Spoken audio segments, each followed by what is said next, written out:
hermanos estudiantes. Es un placer saludarles en este día, lunes de clase. Eh, Creo que debemos de acostumbrarnos a este método. Vamos a ver cuánto tiempo. Probablemente pronto regresaremos nuevamente al salón de clase, pero mientras tanto, pues estudiemos de esta manera. Yo les invito a que pongan atención. Estos cuestionarios, yo les pido a ustedes que los contesten y cuando regresemos al salón, pues entonces me los entregan contestados. Y si alguno de ustedes tiene dificultades, pues póngase de acuerdo con algún hermano que esté cerca de ustedes para que les lleve una copia del cuestionario. Me pueden dejar saber a mí y yo se los puedo pasar incluso dejando los cuestionarios. Hoy, en esta noche, pues nos toca seguir con el segundo libro de Samuel, un libro histórico. Muy importante este libro. Este libro, amados hermanos, gira alrededor de la figura de una persona. No hay otra persona más importante que la persona de David. Y el libro gira alrededor de él, de la historia de él, la ascensión de David al trono, la caída de David y los últimos años de este rey que juega un papel muy importante en la historia bíblica. Así es que la primera pregunta dice, ¿alrededor de qué figura gira todo el segundo libro de Samuel? Pues gira alrededor de la historia de David, de esta persona. La segunda pregunta dice, el segundo libro de Samuel presenta el cuadro de, eso lo encuentran en el primer párrafo. Ahí mismo lo dice, mire, dice que es el cuadro del hombre según el corazón de Dios. ¿Ok? Es el cuadro del hombre según el corazón de Dios. La pregunta número 3 dice, siempre nosotros nos preguntamos, ¿verdad? ¿Qué hubo en David? ¿Qué tenía David para recibir un título tan honorable de parte de Dios? La Biblia lo llama a él, Dios lo llama que él era conforme al corazón de Dios. David fue un hombre según el corazón de Dios. Eh, Aquí yo les estoy pidiendo que lean el tema en la página 53, ahí mismo donde estamos ahora mismo. Y usted va a encontrar unos tópicos, unos puntos muy importantes que dan la respuesta a esta pregunta. Y por ejemplo, en medio del párrafo del libro, acá mire, ve, este, donde dice que no solamente no solamente lo vemos, o sea, no solamente vemos a David sobre el trono, sino también en el hogar. Lo observamos en sus tristezas más profundas, tanto como en la hora de sus triunfos más grandes. Escuchamos sus oraciones y sus alabanzas, sus justas indignaciones, sus palabras de bondad y ternura y de generosidad. Nosotros al leer la historia de David somos testigos también de su pecado. David pecó también y y de su arrepentimiento, de sus momentos de impaciencia y de su dignidad real. Y todo el cuadro, a pesar de algunas sombras oscuras, muestra a un hombre en cuya vida Dios ocupó el primer lugar y que sobre todas las demás cosas era una gloriosa realidad. Un hombre profundamente consciente, oiga bien esto, consciente de su propia debilidad. Fracasó y de su propia debilidad, fracaso y pecado, pero que conocía a Dios y confiaba en Él con todo su corazón. Esos puntos lo hacían a él conforme al corazón de Dios. Tenía a Dios en primer lugar. Es muy importante que lea el tema.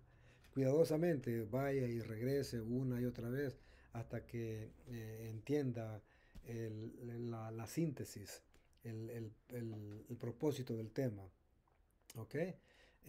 Veamos el bosquejo sobre primeramente la ascensión cómo fue que David llegó a, este, ascendió al trono. Ya estudiamos de que no fue aceptado y aunque Dios lo escogió y fue ungido debidamente, pero tenía problemas del que estaba ocupando el trono, ¿verdad? No, Saúl no lo dejaba a él, fue perseguido y todo eso. Pero, ¿cuándo fue que él llegó al trono? Bueno, prácticamente cuando muere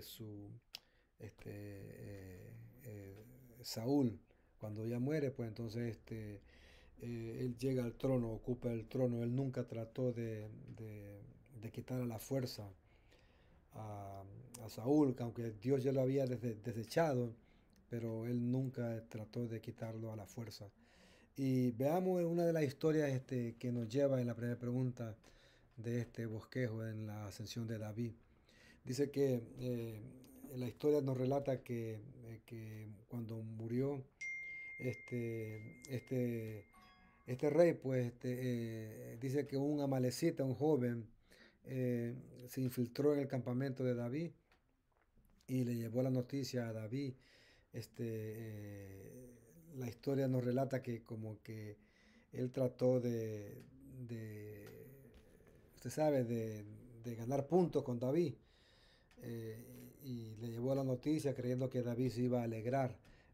Ahí usted tiene que escribir qué es lo que usted entiende, quién fue el amalecito. Usted puede decirme, este fue el soldado que se desertó de su ejército y le trajo la noticia a David de que el rey había muerto. ¿Ok? Ahí usted lo contesta. ¿Ok? La segunda dice, ¿qué se imaginó el amalecita al traer la noticia a David?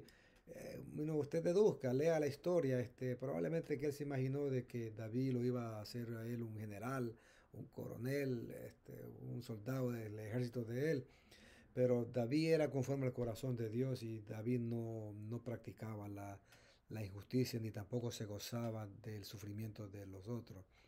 A David no le gustó esa cosa que le vinieran diciendo, como tratando de tirarle flores a él para ganárselo o cosas por el estilo. Contéstela bien usted, ¿ok? En la pregunta número 3 dice que según segunda de Samuel en el capítulo 2, verso 1 y 4, dice la pregunta, ¿cuál fue la primera tribu en reconocer a David? Lea, está en la página 53. En la Biblia está en el 2 Samuel, capítulo 2, 1 al 4, ahí está la respuesta. Eh, Injerté esta pregunta acá porque luego es de mi interés, porque luego vamos a ver una historia también que tiene que ver con lo que vamos a decir. Dice, ¿qué es instigar? Oiga, es una pregunta que usted tiene que saberla.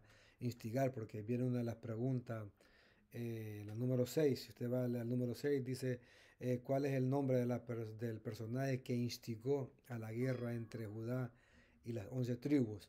So, usted tiene que investigar, vaya a un diccionario de la lengua española y investigue qué es instigar y escribe ahí una definición. Y también en la 5 dice, escriba tres sinónimos de lo que es instigar o tres palabras que se parecen a instigar, ¿ok? Es muy importante que usted lea eso porque la pregunta número 6 nos trae una historia que se encuentra en segunda de Samuel en el capítulo 8, 2, versos 8 al 11, donde nos dice que hubo un personaje, Abnar, que instigó a dos partes para que se fueran a la guerra y hermano, sinceramente lo logró. Si no tenemos cuidado cuando el enemigo nos instiga, perdón, nos instiga a hacer lo malo delante de Dios, podemos terminar en guerra con Dios.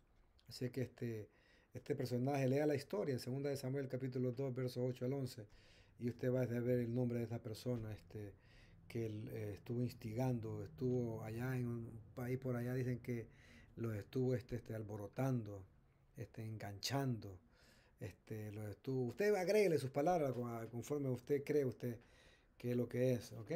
Así que escriba el nombre de ese personaje. En la número 6 dice, ¿cuál es el nombre del personaje que instigó la guerra contra Judá y las 11 tribus. Oigan, metió en pleito a la tribu de Judá y a las 11 tribus. Eran 12 tribus hermanas. Y, y ese instigamiento provocó que al fin del tiempo, con el tiempo, estas tribus se dividieran, el reino del norte y el reino del sur. ¿Ok? Contéstelo bien usted ahí. ¿Ok? Yo estaré corriendo un poquito aquí. Ahora, el número 7 dice, ¿por qué fue una violación a la ley de Dios la forma en que David trajo el arca? Aunque, agréguenle en la N ahí que parece que se cayó, ¿ok? Aunque esto fue un acto encomiable, lo que David hizo, hermanos, en ir y recuperar el arca, exponer la vida de los soldados, oiga, arriesgarse, es muy bueno, es encomiable, es algo digno de imitar, él fue tras la presencia de Dios. En otras palabras, estudiamos que el arca representaba la presencia de Dios. Él fue tras el arca y eso no lo podemos nosotros negar que fue algo bien hecho, algo bueno. Lo que ahora, porque la pregunta es, ¿por qué fue una violación a la ley de Dios la forma en que David trajo el arca? Usted leen en la página 53, en el último párrafo, en las últimas líneas de esa página, ahí lo dice, usted ve, y si es posible vaya a la historia de la palabra de Dios, ahí lo lee usted y usted se va a dar cuenta que fue lo que hicieron, por qué fue una violación, por qué no le agradó a Dios la forma como David, el rey David, trajo el arca, ¿ok? Investigue. Ok, muy bien. Dice el número 8, David danzaba con toda su fuerza delante de Jehová. Así lo dice segunda de Samuel capítulo 6, verso 14. Dice que David danzaba con toda su fuerza delante de Jehová. ¿Ok? La alegría de haber recuperado el arca que representaba la presencia de Dios se apoderó del rey David. Oiga, y David danzaba. Ahora la pregunta que hace el manual de estudio, y yo la escribo acá, este, ¿cree usted que esta conducta fue digna de David? Piénselo, analícelo, deme su concepto, dígame, si yo creo, si es posible, llámenme o escríbenme ahí en el grupo, dígame, mire hermano Marlon, hermano Pastor, yo creo que sí fue digno, o yo dice, no, yo creo que no fue digno porque era rey, o usted deme su opinión, yo quiero oír su opinión, de esa manera usted se va a entender mejor con Dios, y usted ve, dígame, ¿ok? Pero lea la porción bíblica, ¿ok? Ahora en la número 9 dice, ¿con qué palabras justificó David su conducta? Porque David se justificó ante Mical. Mical era la esposa de él en ese entonces. Mical fue hija también de Saúl, ¿ok? Era su esposa, pero a Mical, la palabra, la historia dice que ella cuando vio que su esposo, el rey David, danzaba como las ovejitas, de alegría, cuando traía el arca, dice la palabra que le criticó, dice que le criticó. Ahora, eh, David, como todo buen esposo, le dio una explicación a su esposa y él se justificó. Ahora, ¿cuál fue esas palabras que él usó para justificarse? Decir, no, pues mira, yo lo hice por esta razón, le dijo David. Ahí está en 2 de Samuel, capítulo 6, verso 21. Ahí está la respuesta. Pues le digo, yo lo hice por esto, ¿ok? Y lea usted si fue correcto o no, pero que usted sabe que fue algo, un problema que surgió entre Mical y David. Después, la historia nos dice que hubo un castigo de parte de Dios, ¿ok? A la hora, la número 10 dice, ¿cuál fue el resultado de la crítica de Mical contra David? Lea el resultado de la crítica. Las críticas son malas, hermano. Cuídese usted, no ande criticando a los demás. ¿ok? Tenga cuidado porque las críticas, este, eh, cuando no son constructivas, destruyen. Así que asegúrese usted de no andar criticando, chismeando, mejor dicho, ¿va? A ver, déjeme salirme de acá. ¿Ok? Ahora, ¿qué nos relata el capítulo 2 de Samuel, capítulo 7 8 8 al 17, en el tercer párrafo, en la página 54? Oiga, ¿de qué nos habla ahí en el segundo párrafo? Dice que usted puede escribir lo siguiente, mire, ahí lo dice en la página 54. Si me ve acá usted, no sé si me van a estar viendo.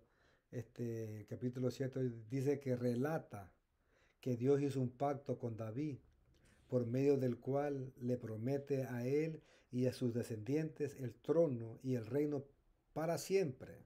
¿Ok? Para siempre.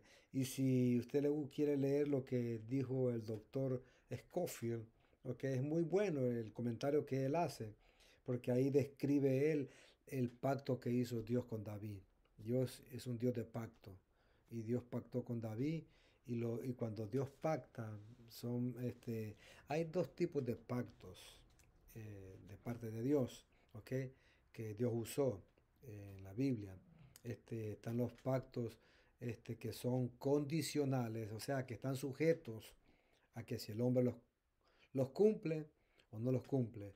Y hay pactos que son incondicionales, o sea, que hay pactos que Dios pacta y que aunque el hombre le falle, Dios los va a llevar a cabo, aunque tenga que quitarlos, como fue el caso de Saúl. ¿Ok? Dios va a seguir, Dios va a cumplir su palabra, su pacto, y si alguien le falla, Dios lo aparta, lo pone a un lado y escoge a otro y sigue su agenda, porque Dios ha pactado, porque Dios lo ha hecho. Y Dios no es un pacto en sí con la persona, sino que con la humanidad en sí en general. Y lo que Él pacta lo hace. ¿Ok? Son dos pactos, el condicional y el incondicional. Así es que eso es lo que nos relata la pregunta número 11. ¿Ok? Es un pacto que Dios hace. ¿Ok? Hablemos un poquito sobre la caída de David. La caída de David en están en los capítulos 11. Oiga, pude decir capítulo 11 al capítulo 120, yo creo que no hay ahí, al capítulo 20. Oiga, me le estoy agregando a la Biblia. No se le puede quitar ni poner a la Biblia. Yo le puse 120 capítulos ahí. Bórrele ahí, quítele el número uno. Fue que se puso el solo ahí. En breve, dice la pregunta número uno. ¿En qué consistió el gran pecado de David? Lea, hermano, mire el capítulo 2 segunda de Samuel, el capítulo 11. Hermano, el pecado de David. David pecó, pero era conforme al corazón de Dios, o sea, conforme al corazón de Dios significa que Dios quiere que uno haga su voluntad, y Él entiende que somos seres humanos, y David era un ser humano, pero cuando apartamos nuestros ojos, y creo que viene por ahí la pregunta de la voluntad de Dios, cuando nos dejamos dirigir por esta carne a veces que nos hace y nos provoca a hacer cosas indebidas, pues le fallamos a Dios. Y David, pues en vez de estar ocupado en las cosas de Dios, estaba allá en una terraza capeando a una muchacha por allá que estaba ella inocentemente bañando, y no sé, yo no, y él pues puso los ojos en ella, y como tenía problemas con Mical. Oiga, por eso las esposas deben de tener cuidado, los esposos deben de tener cuidado, porque a veces cuando hay problemas entre la pareja y no se atiende el uno al otro, el enemigo puede entrar. Fue lo que le pasó a David, es una deducción de su profesor. Que provocó, estaba el hombre y miró a aquella por allá y le gustó, y ya ve el gran pecado. Un pecado lo llevó a otro y hizo una gran barbaridad, pobrecito. ¿Ok? Ahora, que David fuera un hombre, la número dos, según el corazón de Dios, ¿ok? Hermano, eso, eso no quiere decir que el hombre no pecara, ¿ok? No, que no iba a ser tener debilidades. Así que déjame ver esta pregunta acá. Ok. Mire, que David fuera un hombre según el corazón de Dios, ¿ok? Usted le agrega ahí, le añade, eso quiere decir que, ¿ok? Sin, usted le agrega, pero significa que era, ahí un renglón, otro renglón, en cuyo corazón había que el deseo de hacer qué, la voluntad de Dios, en contraste con Saulito le escribí yo ahí, mire, ve. Eso era lo que, la diferencia, esa era la diferencia que había entre David y Saúl, que David reconocía sus faltas, y eso es madurez. Cuando una persona reconoce sus faltas y se aleja y deja de practicar esas faltas, entonces lo hace parecido a David, lo hace conforme al corazón de Dios. Y contrario a Saúl, Saúl insistía en hacer su propia voluntad y no se arrepentía. Y nosotros estudiamos la historia de él en el primer libro de Samuel, ¿verdad? Que no, al contrario, más se hundió y pobrecito, ¿ok? Así es que la número 3 dice, por más fuerte que sea un creyente, ¿ok? ¿Qué sucede si quita los ojos de Dios? Un creyente puede ser muy fuerte, pero si quita los ojos de Dios, ahora, no es que uno está así, ¿verdad? Quita los ojos viendo para el cielo, así, no sé si usted me está viendo, pero si me está viendo, trate usted de ver a Dios, va a ver que no lo va a ver, porque, por ejemplo, yo aquí tengo un techo, tengo unos balloons, porque hoy estamos con mi esposa de aniversario de boda también, hoy es 14 de diciembre, tengo unas flores aquí, y una cosita que entre nosotros acá, pues, nos comimos el cake. Eh, yo lo que veo, trato de ver así, y ahora, cuando uno usa esa figura retórica de quitar los ojos de Dios, eso significa, amados hermanos, que cuando nosotros quitamos los ojos de las enseñanzas bíblicas, de la palabra de Dios, de las enseñanzas, de lo que se nos enseña. Oiga, claro, buenas enseñanzas también, porque hay, hay que decirlo, hay malas enseñanzas. Hay personas que creen que enseñan bien, pero están enseñando a veces religión, religiosidad, y eso los conduce pues a cometer errores graves. No, pero cuando quitamos los ojos de Dios, de la voluntad perfecta de Dios, este, oiga, cometemos errores. Así que por muy fuerte que un creyente sea, y si quita sus ojos de Dios, de la palabra de Dios, de la Biblia, de las enseñanzas bíblicas, bien interpretadas también, ¿no? Entonces está sujeto a cometer errores. Alright. Y la última pregunta, mire, eh, la gracia de Dios puede perdonar el más negro de los pecados. El pecado de David, hermano, no fue algo fácil, fue algo grande y la historia, la falta de él, usted sabe, un niño murió, mandó a matar al esposo, oígame hermano, hizo algo terrible, algo negro, un pecado bien negro. Pero la pregunta es, ¿la gracia de Dios puede perdonar el más negro de los pecados? Sí. En la página 55, ahí en el inciso 3, usted va a encontrar la respuesta. Conteste las preguntas, llene el cuestionario. No la tome fácil. Es cierto que estamos en casa, que algunas madres van a tener más dificultades, porque los padres no les ayudan a ellas a cuidar a los niños ni atenderlos. Este, eh, no, pero contesten, tómense el tiempo. Póngalos a dormir a todos rápido ahí y después se pone usted a estudiar y a contestar este cuestionario. Contéstelo bien, estudie la palabra del Señor y Dios me le bendiga. Hasta la próxima lección. Amén, amados hermanos.